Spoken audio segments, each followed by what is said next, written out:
Hello and welcome to the Blackstone Solicitors channel, your trusted guide through the legal maze. In today's video, we're diving into a topic that many people avoid, but absolutely shouldn't: how to make a living will. Yes, it sounds a little daunting, but creating a living will, or advanced decision as it's officially called in England and Wales, is one of the most empowering legal steps you can take to safeguard your wishes and ease the burden on your loved ones. A living will, or advanced decision to refuse treatment, is a legally binding document that allows you to set out the medical treatments you want to refuse in the future if you lose the ability to communicate or make decisions for yourself. It's not about giving up, it's about staying in control. It ensures that your voice is heard, even if you can't speak. Let's say you have a serious accident or develop dementia or suffer a stroke. You're unable to communicate and doctors are faced with difficult choices. Do they resuscitate?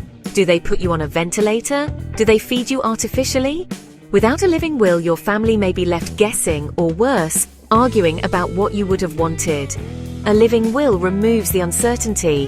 It gives you control over your future care, and it can provide great peace of mind for you and your loved ones. So how do you make a living will? Great question. Here's a step-by-step guide to making one.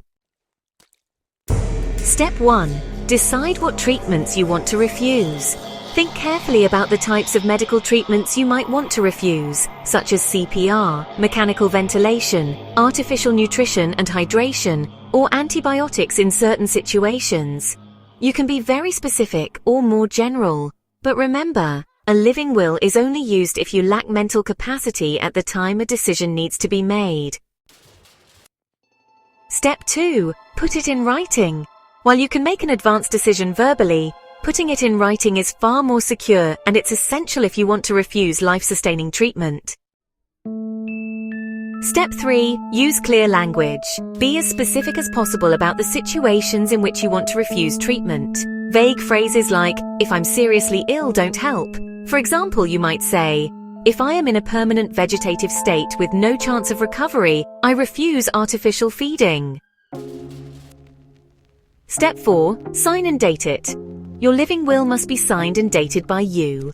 If you're refusing life-sustaining treatment, you'll also need a witness to sign it at the same time as you. And step 5. Share it. Once it's complete, make sure the right people know about it. Your GP or consultant, any care providers, your family or close friends, and of course your solicitor. There's no need to register it anywhere, but keeping a copy in a safe, accessible place is a must. Now, some important notes to remember. First, your living will must be made while you have mental capacity. Second, you can revoke or update it at any time, as long as you still have capacity. And third, it takes legal priority over decisions made by a health and welfare attorney. If both exist, the living will comes first, but the documents should ideally align. At Blackstone Solicitors, we help you draft a legally robust living will that clearly reflects your wishes. No ambiguity, no legal jargon, and no guesswork for your family.